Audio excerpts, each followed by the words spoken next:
Lester Flat played a show in Halifax, Nova Scotia, on a Wednesday night. And on Sunday afternoon, same week, Wednesday, Thursday, Friday, Saturday, Sunday afternoon, we had to be in Miami, Florida to play a bluegrass festival. And that is a long drive, man. So we finally get down to Florida, pull this bus up under the oak tree, and there was an old gentleman holding court with a bunch of people gathered around him. He looked like a ghost. I mean, he looked like a hobo or something. I don't know. He was magical. And he had a mystical air about him, and he had gray hair. He was smoking a cigarette. He had on flip-flops and socks and Bermuda shorts and an Izod shirt and a Western bolo tie and a Seminole Indian coat, and he was carrying a briefcase. I went, I don't know who he is, but I love him. He's cool. And Lester Flat finally looked down out of the bus. He said, well, I wish you looked standing there. There's Mr. Irvin T. Rouse. I said, who is Irvin T. Rouse? He said, well, he happens to be the gentleman who composed the most famous country fiddle tune of all time called the Orange Blossom Special. All right. So you know me, I had to meet him. Got my camera, I jumped out of the bus, I took Mr. Irvin Rouse's picture and I shook his hand, tried to talk to him. But I found out that he wasn't at home in his mind anymore. He had dementia or Alzheimer's or something setting in on him. But it didn't seem to matter because that old fella gave me a handshake that day that was royal, and it has lasted a lifetime. He was so cool. He was great. And yeah, come on, give him a hand.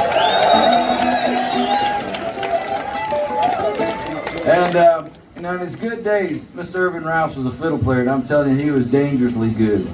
And he had a brother named Gordon that played the guitar behind him, and they went all up and down the eastern seaboard with their hats on the corners, just playing for nickels and dimes and quarters. That's how they made their living. And toward the end of his life, he somehow wound up in the Everglades down in Florida. A buddy of mine named Randy Knowles, who wrote for the Miami newspaper, went up to the Everglades to do what turned out to be the final interview of Mr. Irvin Rouse's life.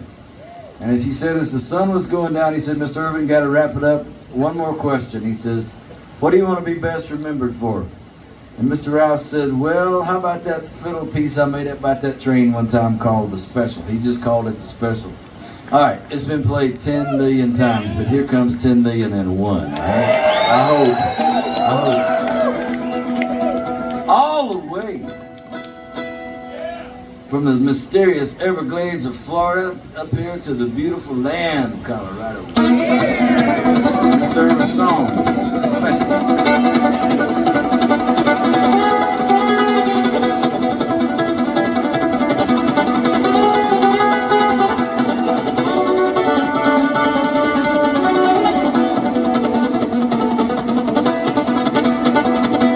Look yonder coming down that railroad track. Look yonder coming down that railroad track. It's that Orange Blossom Special bringing my baby back. Will you talk about your traveling? She's the fastest train on the rails. Talk about your traveling.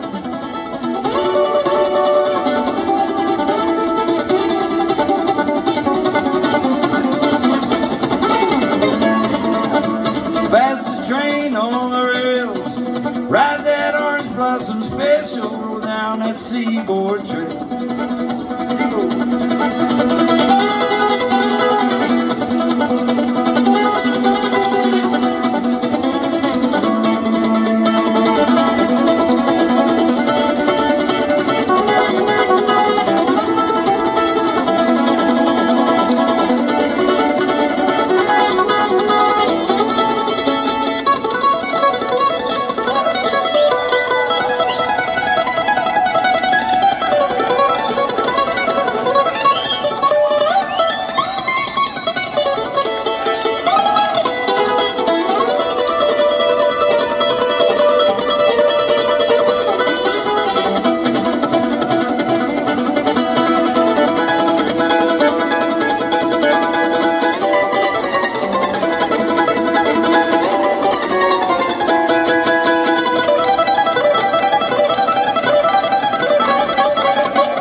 Get some sand in my shoes.